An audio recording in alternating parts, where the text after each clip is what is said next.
1, 2. Eternally, the camera captures every slow motion fall, but we never see them all.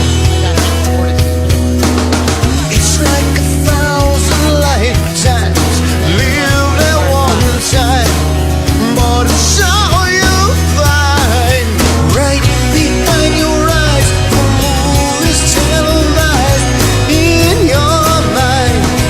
This is the bigger world tied between the scenes, all 1,000 little dreams in your mind. This is the bigger world.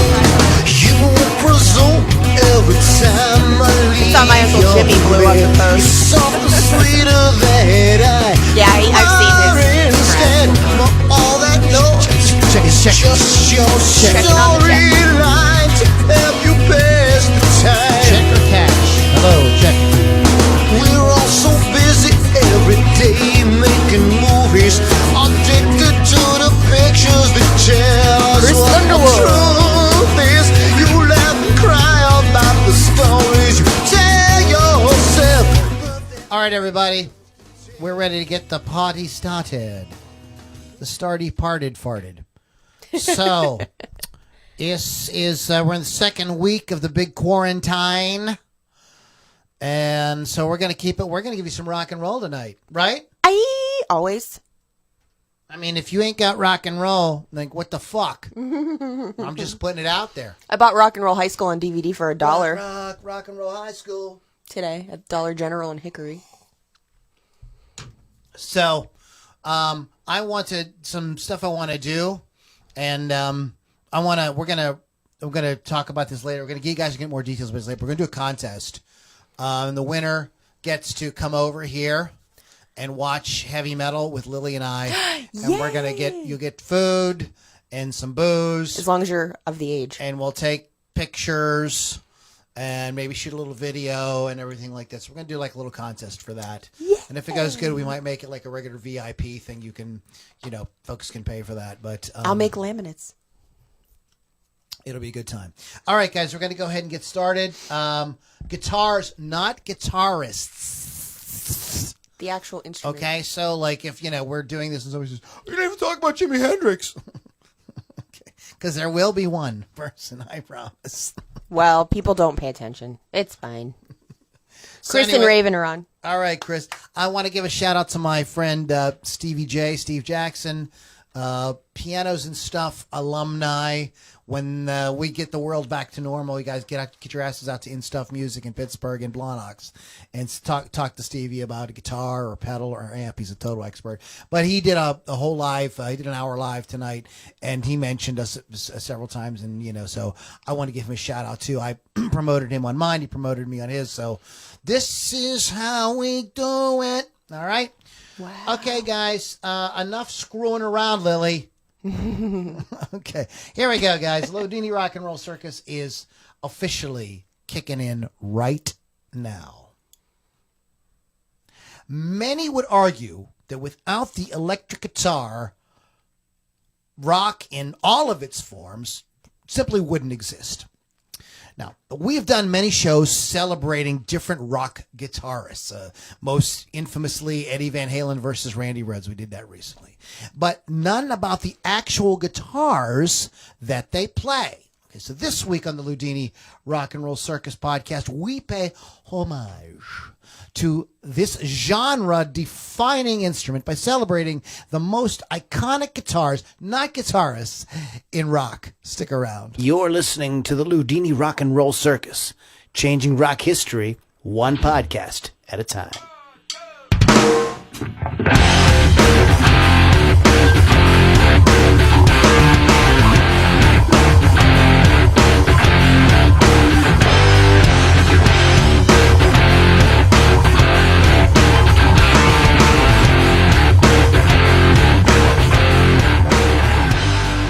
All right, everybody, welcome back. It is the Loudini Rock and Roll Circus. This is the hour of the week you get to rock out with your talk out. All right? So this is the time we talk about great rock, pick wild, different subjects. Tonight we're talking about iconic guitars, and a lot of them have funny names. So we're going to be talking about this. It's going to be a good time. But before we get into that, I want to do we got to do a little business. We got to do a little housekeeping, as they say. First of all, I got to give a shout out to Rock Rage Radio. Rock Rage Radio is so freaking awesome. RockRageRadio.com. Those guys are an affiliate. They put our podcast out to so many more people than we get to hear us otherwise. So very grateful for those guys. Our long time and sometimes long suffering sponsor, Wolf's Customs, Chris Thunderwolf Dodson and Company. You know, you can always go on stage with just some boring plain guitar that you bought, you know, with some boring finish on it. Let's do that. You could do that. Or you could contact Wolf's Customs at wolfscustoms.online and get your guitar customized with a custom paint job. Chris does a wide variety of things. He do wood burning, all kind of neat stuff. So check it out at wolfscustoms.online. Tell them that Loudini sent you. And sitting next to me in the co-pilot's chair is Lily V6. So Lily, how are you doing today? I'm doing good. I am slightly insane from the quarantine, but doing good, rocking out, whole thing. So this is a time, if you guys are, everybody's, kind of frustrated with that. I don't know. Maybe people might even be acclimating. It's funny. It's going to be interesting to see what happens. But, so either case, this is the time. We are live on Rock Rage Radio live. On Facebook as well. And I do need to mention one other link before we play the first band, and that is LouLombardiRocks.com. This is our community, guys. This is where you can get tons of extra cool stuff, behind the scenes stuff. You get to party with us after the podcast every week. We we kick around ideas for future podcasts. We mix it up with the audience. We joke around. It's a lot of fun. We drink. We get to tell the real dirty jokes that we can't tell on the regular podcast. So you can find out more about that at LouLombardiRocks.com. Lily V6 and I are going to be back talking about the most iconic guitars in rock. But first, we are going to start out with a band that I absolutely love. Haven't played them in a while, but met them through an online blog called bluesrock.com. And I was asked to review their record a few years ago, and I absolutely fell in love with the guys. Ended up getting them on the podcast and interviewing them. This is a band called Flying Joes. Beat the Devil Out of Me. Beat the Devil Out of Me. These guys are some serious S&M.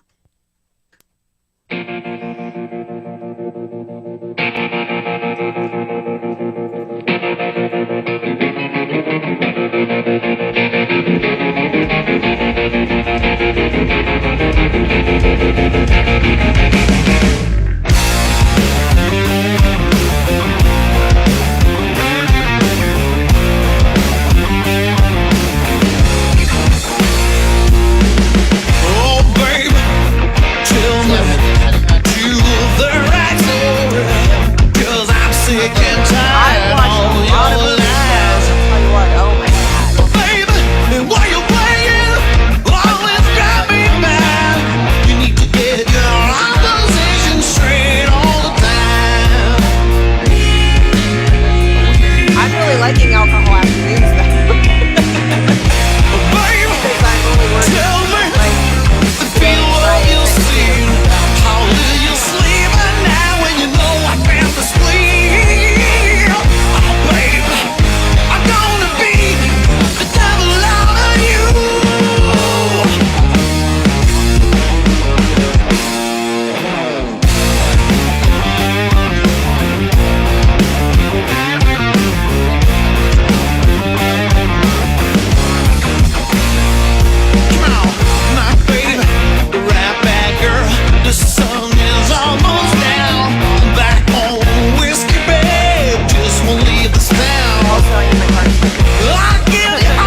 I freaking love those guys. That's Flying Joe's from Canada. Is that like a thing? Canada.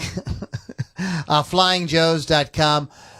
Met them through Blues Rock Review a few years ago when I was writing reviews for them for that online magazine, and just great bunch of guys. There's a hilarious interview out there in my archives with them because their native language is French, and we had a little. Their English is very good, obviously, but the accents and stuff threw me, and I was having Thick accents. a hard time understanding a few things that they said.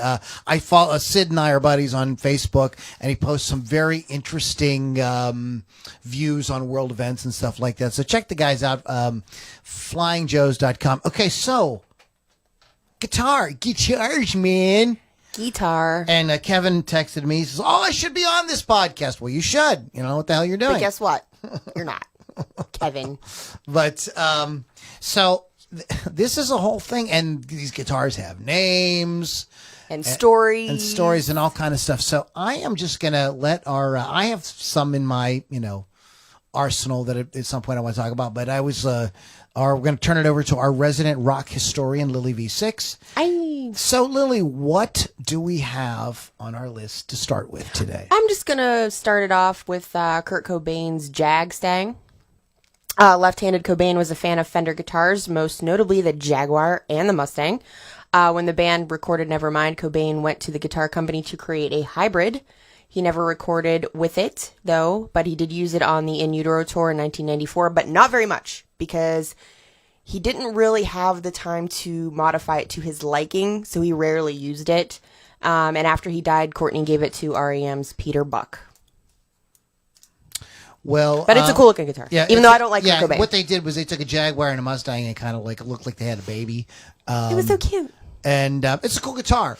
And that is correct. He didn't use it a lot because he died. If he had lived that way, he would have been the guitar he would have played all the time. Because he would have modified it more.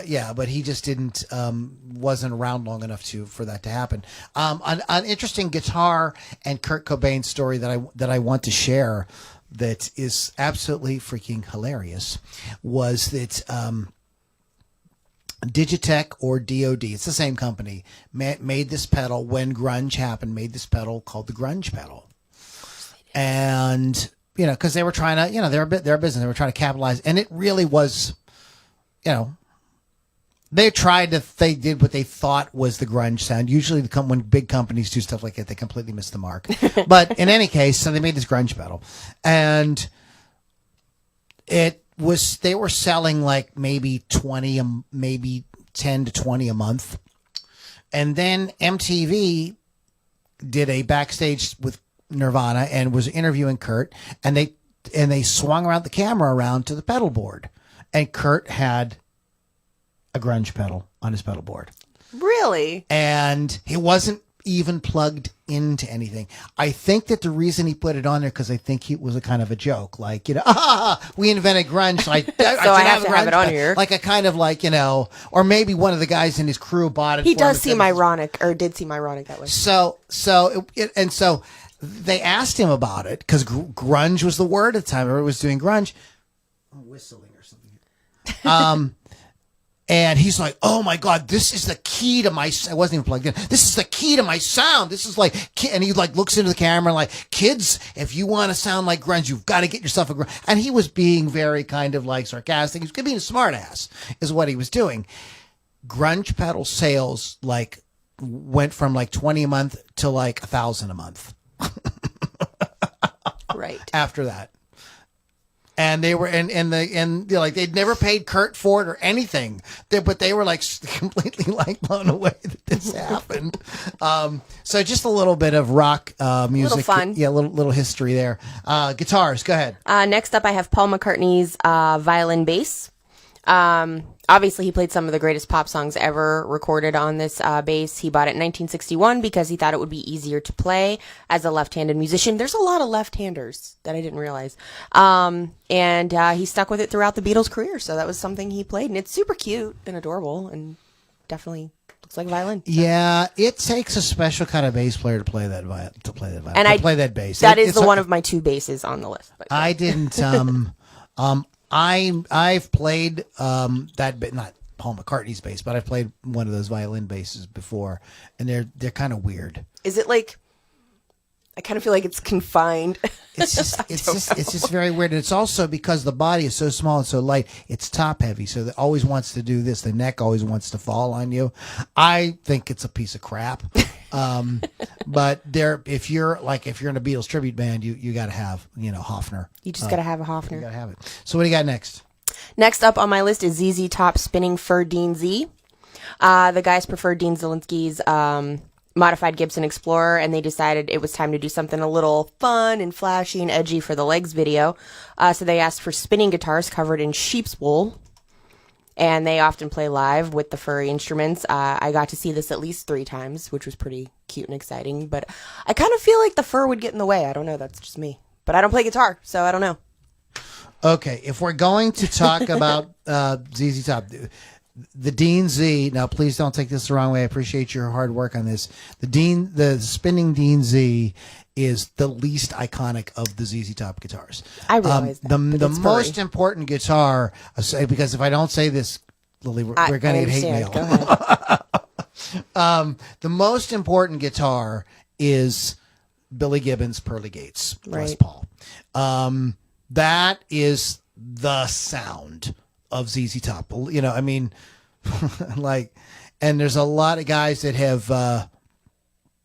Who was I listening to? I don't know if it was Bruce Kulick or one of those guys. Literally went to a luthier and had him make a copy of Billy Gibbons' Pearly Gates. I did And read about that. There's a and I lot of didn't guys who. read it, so. This is a highly sought after guitar. It's insanely important in rock, and so many rock guitarists covet that sound and vibe and everything that guitar has. I believe that the key to Pearly Gates' sound is Billy Gibbons and not so much Pearly Gates. I would hope. Yeah, but that's how guitar players are, and that's the Les Paul that you see him playing in all the iconic classic stuff. He no longer, of course, because it is insanely valuable. I don't remember if it's a 58 or 59. Right off the top of my head, we can look that up. John Fox is watching. Maybe he can know. Hey, John, is Pearly Gates a 58 or 59? So let us know. But so he has replicas made of all his classic guitars. And he has a luthier that does that, and this guy's highly sought after.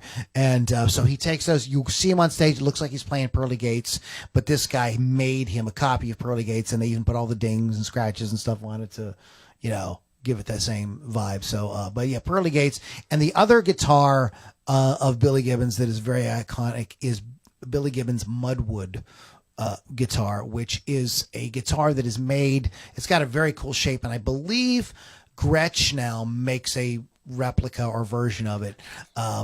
But it is made out of a piece of wood from Muddy Waters' log cabin where he grew up. That's kind of freaking cool. I didn't know that. Yeah. So, and of course, Muddy Waters is a huge hero to Billy Gibbons. So you see where all that is. And there it is. It's all a circle. So, but yeah, of course, the ZZ Top guitars. What do you got next? Randy Rhoads, Polka Dot V.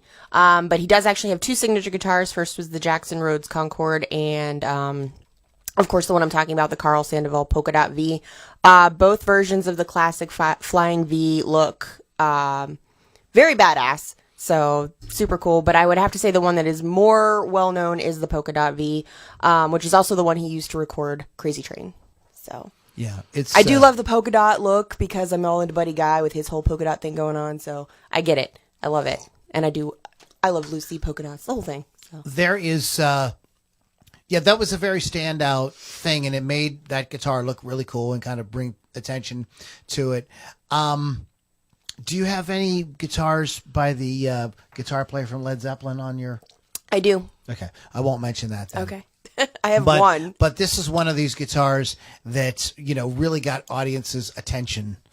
I'm not saying that people applauded the guitar, but there was an excitement when Randy whipped out that Polka Dot V. So very cool guitar, highly sought after, and it was the subject of so many as a young guitar player, reading Guitar Player magazine, it was always talked about. There was always people wanting to know about the guitar and ask Randy about it.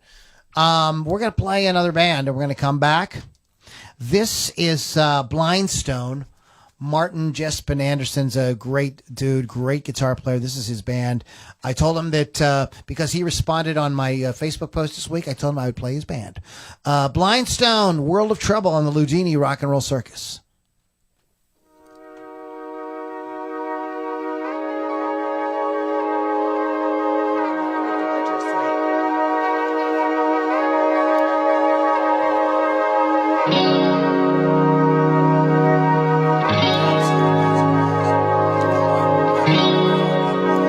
Captive audience.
I love that keyboard thing at the end.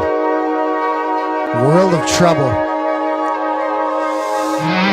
By Blindstone, guys. Good stuff.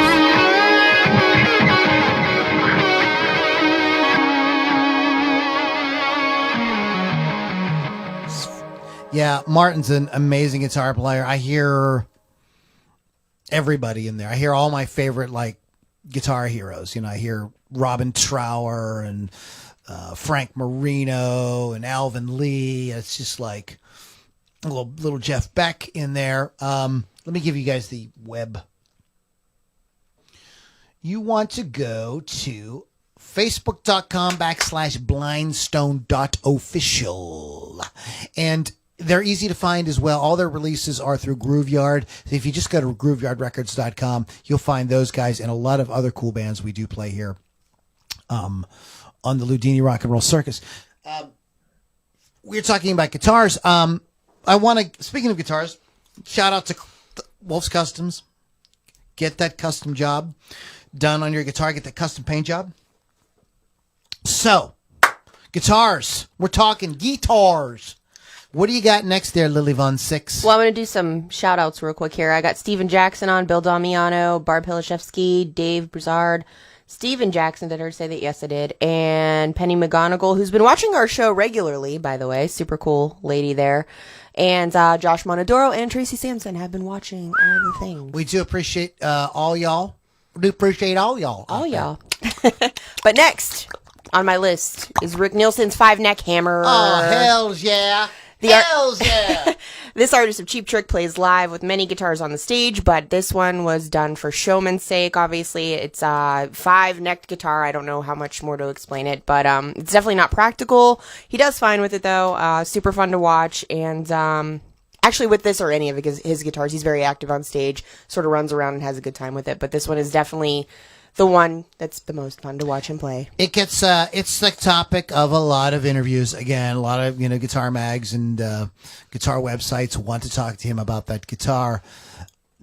Apparently it's super heavy, and you have to have yes, it's very heavy. It's very hard to play, but the impetus for the guitar was, there was Alex Lifeson and Jimmy Page with their double necks, and some other guys doing that, and other weird guitars out there. So he's like, screw it. I'm going to make the guitar with the most necks.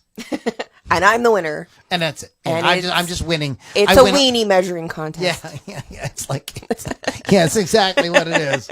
It's a sword fight with guitar players. So, and nobody wanted, of course, Rick is a beloved musician in rock, not just for his playing, but his personality. And if you listen to his playing, his personality is in his playing. That's one of the things that's really I love about Rick's playing, is that sort of like he has that kind of schoolboy look. He just put the gum Angusy. He just put the gum in the girl's hair, and he's got that grin on his face, like and and so he that kind of comes out in his playing. Listen to the guitar work on "I Want You to Want Me." And you hear that sort of like, smart ass kid with a sense of humor, with sort of slyness to it, and it's just he's just an amazing musician.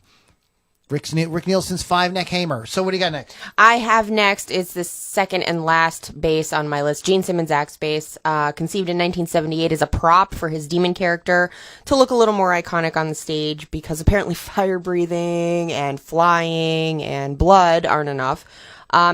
Super cheesy, but it definitely worked for the band, and I mean, if anyone could make it work, it'd be Gene. So good stuff there. I had to have that one in there. Yeah, always thinking as a businessman, he went and trademarked. Like, check this out. I don't know if this came across in your research or not. He trademarked. When guitar players refer to their guitar as their axe, he trademarked that. Of course he did. Yes, I did come across that. Yeah. Of course he did, because it's Gene. He does all the things. Would you expect any less of Gene? Never. Did you know that Gene's, and this kind of came up on social media this week, we were having a little discussion, and this is a completely sidebar, but I'm just saying, Gene's first real girlfriend, you know who it was? No. Cher. Really? That was the first that was girl. His very first? That was the first girl, real relationship. And he had intercourse with many wonderful ladies before that. Wasn't over like 5,000 or some such nonsense. But Cher was his first relationship. I didn't even know. Reed Kiss and Make Up, and there's a lot It's of like the fourth time. there's we've a listened to this. that's nice. It's like the 10th time. There's some funny stories about Cher and some of the other things. I don't want to get into that. But anyways, Gene Simmons, Act Space. Go ahead. Next is Zakk Wylde's Bullseye Gibson Les Paul. When he started touring with Ozzy, he knew he couldn't have just a plain, simple cream guitar. Go see Chris Thunderwolf, by the way. He saw the poster from the film Vertigo and loved the design. It is a great design. He asked a friend to recreate it on guitar, but got the Bullseye instead. It was a little too late to change it at the time before the photo shoot, so now we have the Bullseye guitar. So there it is. And boom goes the dynamite. Yeah, that is a... I mean... Yeah, it's totally iconic guitar. I mean, totally recognizable. And this is the thing with guitar players, too. We have personality, so we want something a little different. We want something we can put with it. We can make our mark with and leave our mark on. And Chris, like Thunderwolf Dodson, you're just going to get mentioned a lot today because, if you like what we're talking about and you're going like, oh, I want to stand out, like maybe I want polka dots on my guitar, or maybe I want a bullseye, or, you don't want that. You want your own thing. But, Chris, Thunderwolf Dodson at wolfscustoms.online, they can help that type of thing happen for you. So check those guys out. But yeah, that's a total guitar player thing. And I think it's kind of like, Steven Tyler dressing up the mic stand, and stuff like that. You've seen different people do with that. his scarves. Right. I thing. played with a female vocalist who had would put like a feather boa and stuff, and That's kind of fun. That's your signature. She had like a skull, on the thing. So yeah, we just do stuff like the musicians do. And if you're a musician, and you don't do stuff like that, think about that, because it seems maybe simple or whatever, but audiences cue in on that. That raises your game a little bit. So just something to think about. What do you got next? Well, this one isn't on my list, but you brought up Aerosmith, and I just wanted to mention Joe Perry's guitar with his wife painted on it. I think it's super cool. Not on my list, though, so I don't even know what her name is or what it's called or what have you. But the next one on my list is Bo Diddley's cigar box, a.k.a. the Twang Machine. He liked to fashion homemade guitars from cigar boxes, which was an old folk tradition. Before Gretsch began producing Diddley's guitars, he built 24 or more of his own, and he gave one to Dick Clark on American Bandstand, apparently, when I was reading about his. Pretty cool idea. Yeah. I didn't know that would work. Yeah. Guitars can be really made out of anything. Especially if it's an electric guitar. This is a little controversial because Paul Reed Smith did a TED Talk and claimed that, you could hear the difference in the wood and all that. But with an electric guitar, in terms of what you're hearing through the amplifier, the electronics are way more important than the wood. So yes, you can make a guitar out of a cigar box. You can make a guitar. I remember there was, these guys had won some kind of award and made it into Guitar Player magazine in the 80s, and they made guitars out of car mufflers. They put Strat necks on them and pickups and electronics. I can see why that could work. And they were very bizarre looking. They looked terribly heavy and uncomfortable to play. But it was, so just because I think the point is you can make a electric guitar out of anything. If you've ever seen the film, It Might Get Loud, you ever seen that? No. What? We need to have. I'm gonna write it down. It Might Get Loud. At the beginning of the movie, you see Jack Black. Oh, I knew I was going to say. It was a total Homer Simpson moment. Don't say Jack Black. Don't say Jack Black. Jack Black. Jack White.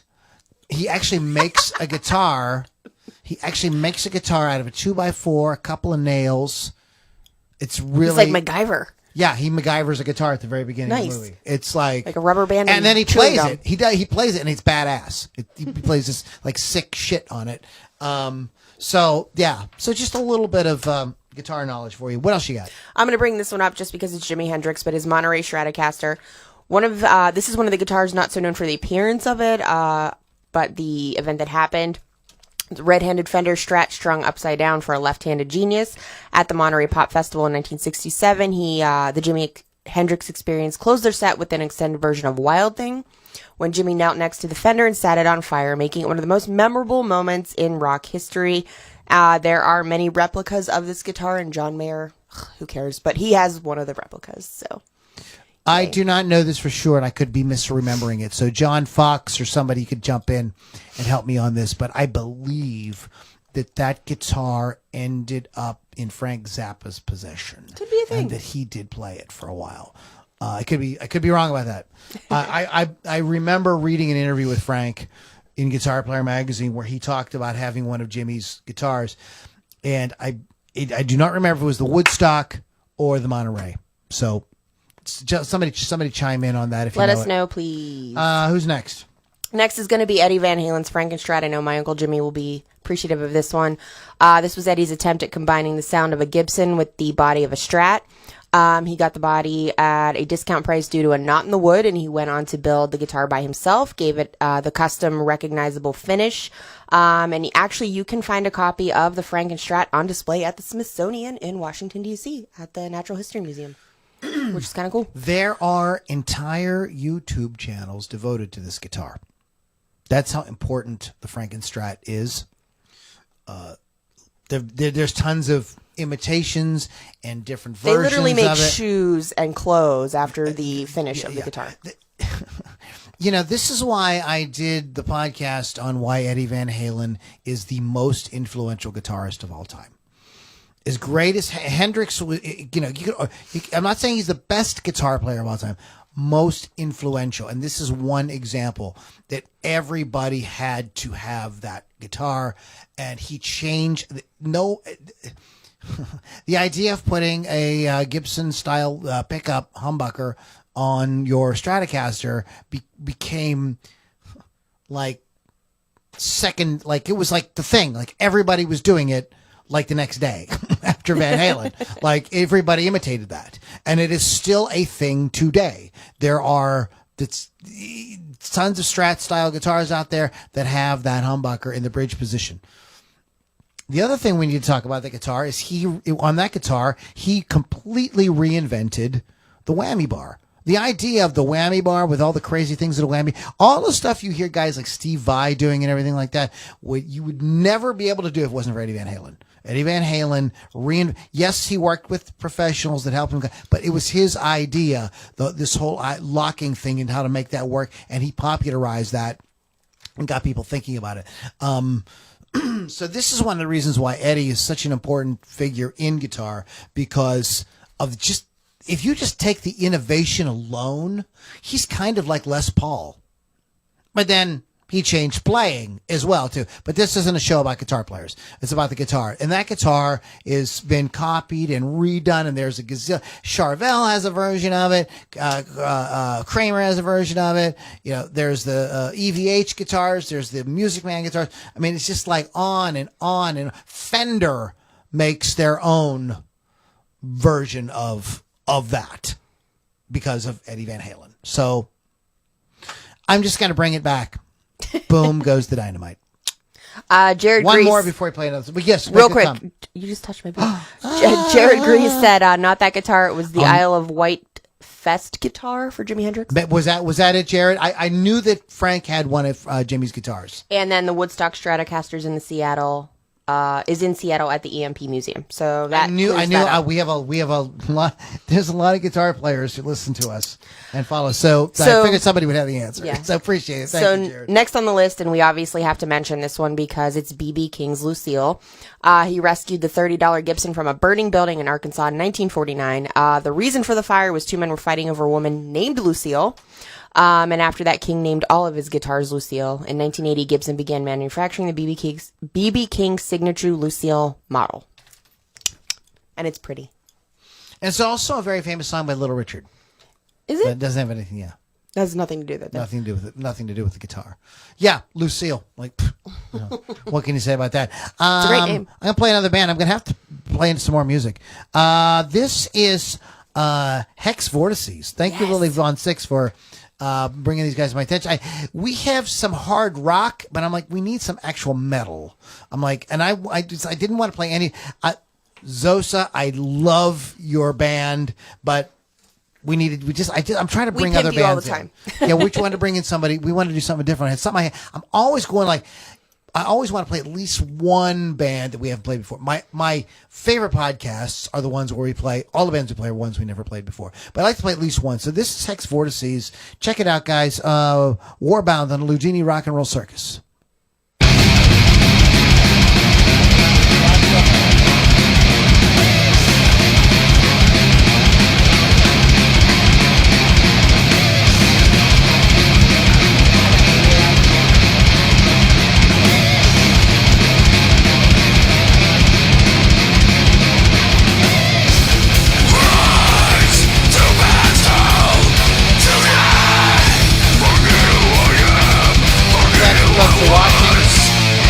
We got so many.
All right, everybody. That is Hex Vortices Warbound. Amazing band. I love those guys. I thought that just kicks freaking butt.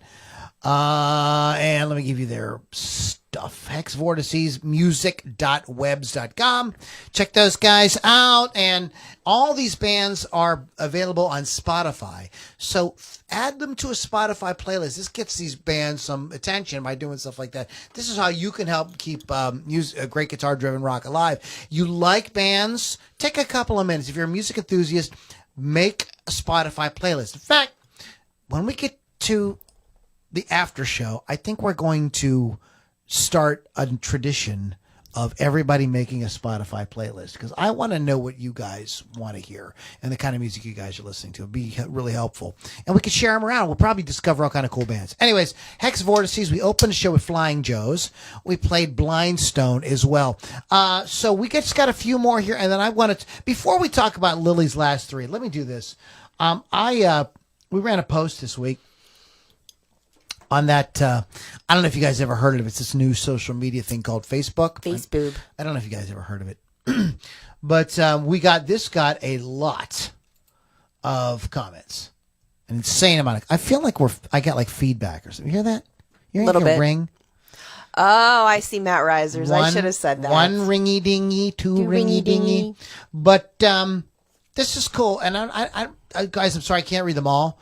But Matt Reiser posted one, which is Paul Stanley's Iceman. Now, the original. Okay, God, I can't talk about these without giving all kind of. But the original Iceman that Paul played was an Ibanez Iceman.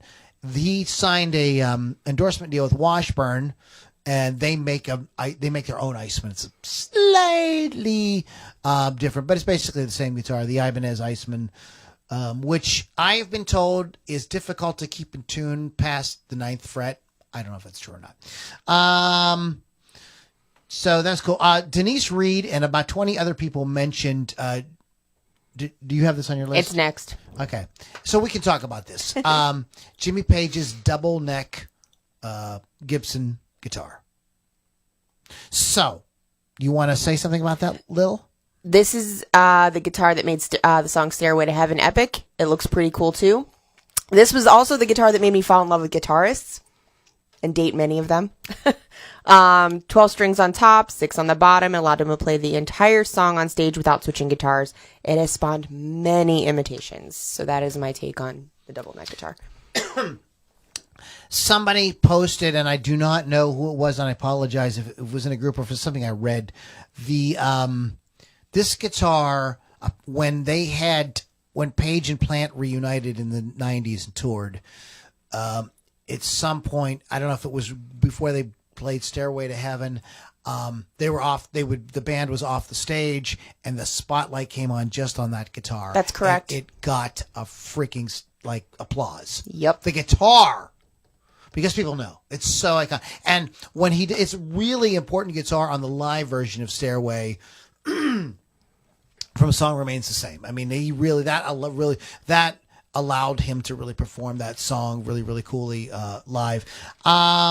George Carnos talks about Angus's young SG, and so does Brady Novotny. What do you have? Do you have that on the? No, I did not put that on the list. It's the Gibson, and SG, I believe, stands for not standard guitar, standard Gibson. And this is a very interesting thing about this guitar. This was a bait and switch that Gibson pulled on Les Paul, and this is why he pulled out of Gibson a couple of years later. They redesigned the Les Paul, and basically it was into the SG, and they hated it. There is a very famous episode of Pawn Stars where somebody brings this SG in, and it says Les Paul on the cup, and they did that temporarily. They did that in the very, very beginning, and it was actually Mary Ford's, Les Paul's wife's guitar. And there was all kind of documentation and all kind of letters back and forth to Gibson about how disappointed he was in the guitar and stuff like that. So it's a controversial guitar, but it became iconic. And not only does Angus Young play an SG, but another guy you may have heard of, Tony Iommi, plays an SG as well. His is slightly different, and has been heavily modified over the years. So, he's brought that guitar to life. Jared Grease, you mentioned John Lennon's Gibson acoustic. Chris Thunderwolf is correcting you. It's a SG is solid guitar. Solid guitar. Is that it? Is that what it is? Was that what it stood for? We also talked about Jerry Garcia's Tiger, Eric Weingrad, and Jerry Grease brought up that's a very striking guitar that you can't miss. We need to talk about Dime Bag Darrell's Dean. That and there's a picture of me on the internet, guys, from a photo shoot holding one of these guitars. So I mean, hey, if it's good enough for Dimebag. Chris Kablowski, the unofficial yet official Gibson Les Paul Studio Super Monkey guitar in yellow. This guitar is freaking cool, and let me tell you why this guitar is so iconic. Because I played with the guy who played this guitar in a band. We played many, many gigs together. We had a lot of fun. We got really screwed up on all kinds of things. And Chris, I miss you, my brother. Hope you're doing well. Dave Lawrence mentioned Danny Gatton's Telecaster. David Gilmour's 0001. I would be remiss if I didn't mention this guy. There's some controversy. This is not the very first Stratocaster ever but it is a very early, I believe, 1954 Stratocaster in black, and it is the guitar that plays he uses on Comfortably Numb and all the iconic Pink Floyd stuff. So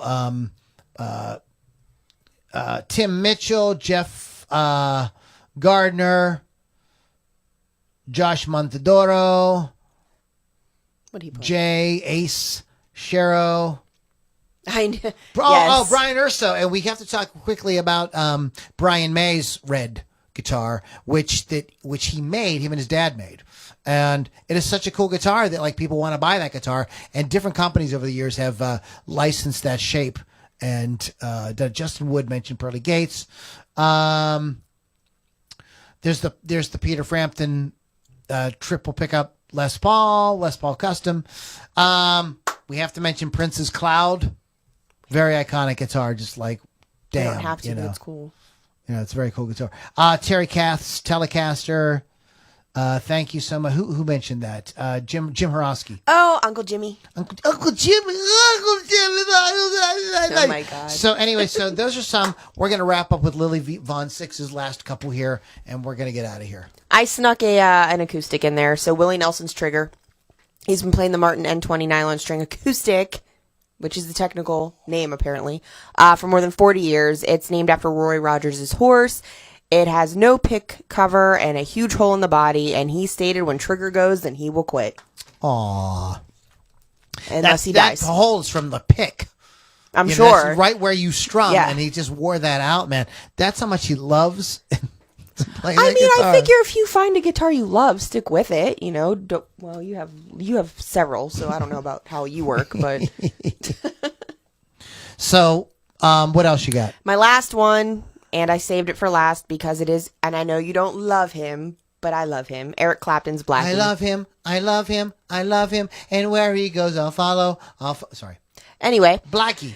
his beloved guitar is a customized 50s Fender Strat. Blackie. A Blackie. Assembled from parts from 3 Strats that the guitarist bought in Nashville in the 70s. Named, of course, after the color of the guitar. He's super uncreative about that. But his first was Brownie, as it was brown.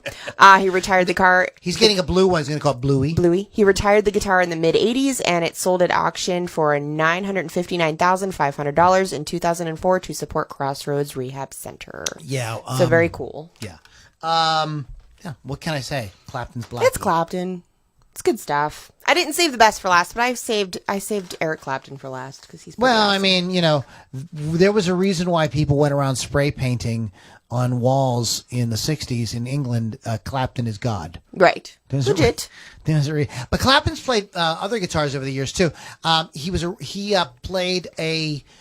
I mentioned the SG Les Paul version of the SG. Had one of those, and that an artist from England took his guitar and Jack Bruce's bass and painted these psychedelic patterns on them. And Clapton played that guitar for a long time in Cream, and Jack Bruce couldn't play. He felt that the painting on the guitar like interfered with his playing, so he didn't like the feel of it, so he stopped playing his. But so that's a very famous guitar. Also, Clapton was also associated with the red Gibson ES335, which is semi-hollow body guitar, and I believe that is the guitar that is really responsible for the tone on the live version of Crossroads and things like that, which that sound is so sought after. Everybody, it's just like screaming for that sound. But he's played Les Pauls. He's played all kind of guitars. So really important guitar player, really influenced sound. And the Stratocaster really became, I remember him saying one time, he was asked why he plays it. He said he feels it's the ultimate stage guitar. And it is a very versatile guitar. You could do a lot with it. You can create a lot of sounds with it. But Joe Bonamassa would tell you that no, you can do that with any guitar, and I believe there's some truth to the idea that most of what happens with the guitars, the real magic, they're magic for us because there are heroes playing them, but the real magic for those guitars is in the hands of Billy Gibbons, Eric Clapton, Jimi Hendrix, Frank Zappa, Kurt Cobain, Johnny Marr. I mean, those are the Joe Perry. those are that's really why.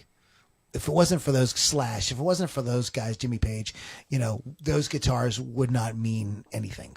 So, on that happy note, you've been listening to Loudini. Oh, damn it. No, I'm recording. Sorry. I had a little freak out. I had I monitor the recording here, and I had You freaked out for a second. Yeah, I had the It's all window good. moved around, and I was like, "Oh no, we weren't recording. We did this great talk." We happened one other time. We had to stop and We edit did that. it in. Okay, Lily, remember everything you just said and say it just like that. I think I said it better the second time. But anyways, you've been listening to Loudini Rock and Roll Circus. Please go to LouLombardiRocks.com. It's the best thing to do to get into all the cool stuff, including, our community. This is such a great community because these guys have been like keeping music during this whole BS with this, virus and everybody, jacked up. They've been really great about posting great music and keeping that going. And it's a great group of people. So check it out at LouLombardiRocks.com. Plus, there's all kind of other cool things. We got the freebies and stuff that you can get there. So check that out. Shout out to Rock Rage Radio. You guys are so great. You get this out to so many more people. It was something I was trying to do for a long time, and John and Gigi really worked with me. So I'm very grateful and humbled to have their participation with this. And one more time, because we talked about guitars tonight. So Chris, this was like your show, Chris Thunderwolf Dotson. It's kind of like this whole show was kind of like you could use this show in your marketing, okay? Because we talked about you so much. But go to wolfscustoms.online. You like this idea of interesting guitars, doing your own thing with the guitar, making it look the way you want, whatever. Check it out. They do amazing guitar refinishing, all kinds of cool stuff. Wolfscustoms.online. Lily V6, anything you'd like to add or talk about before we get out of here? Sure. Why don't you listen to my show on Thursdays, Hot Licks with Lily 6, Rock Rage Radio, 6 p.m. Eastern Time, and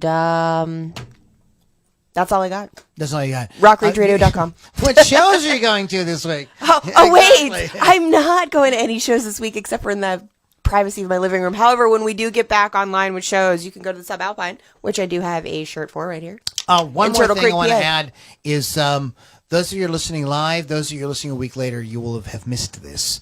But I am doing a live concert for you guys on Facebook on Friday night at 8 o'clock.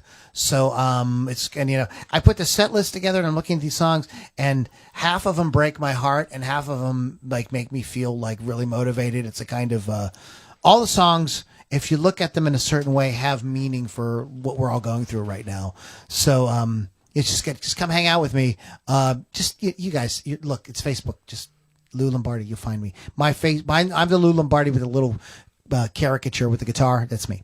All right, guys. Thanks so much for hanging out. RockRageRadio.com, WolfsCustoms.online. Lily V6 is on Rock Rage Radio as well. So you guys have a great week, and we'll catch you all on the next Loudini Rock and Roll Circus. Go to LouLombardiRocks.com to hang out for more cool stuff.